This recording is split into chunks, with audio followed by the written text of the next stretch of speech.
इचलकरंजीसह परिसरात रमजान ईद उत्साहात, विश्वशांतीसाठी सामूहिक प्रार्थना। इचलकरंजी व परिसरात सोमवारी रमजान ईद उत्साहात साजरी करण्यात आली।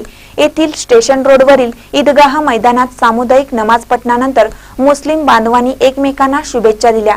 यावेळी विश्वशांतीसाठी सामुदायिक प्रार्थना करण्यात आली। सकाळपासूनच पावसाची रिपरिप सुरूच होती। नमाज पठणावेळी पावसाने उघडीप दिली।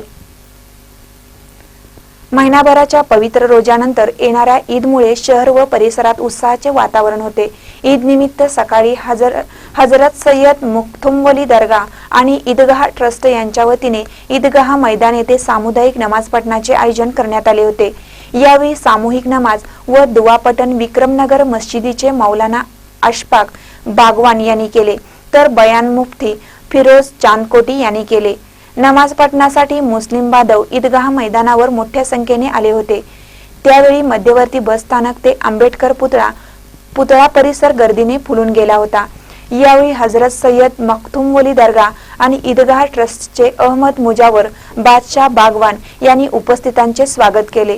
नमाज पठणानंतर प्रांताधिकारी समीर शिंगटे, पोलीस दलाच्या वतीने अप्पर पोलीस अधिकारी डॉक्टर दिनेश बारी, पोलीस उपाधीक्षक विनायक नरळे, पोलीस निरीक्षक सतीश पवार, मनोहर रानमाळे, सतीश डुबल, अरुण पवार यांनी मुस्लिम बांधवांना शुभेच्छा दिल्या।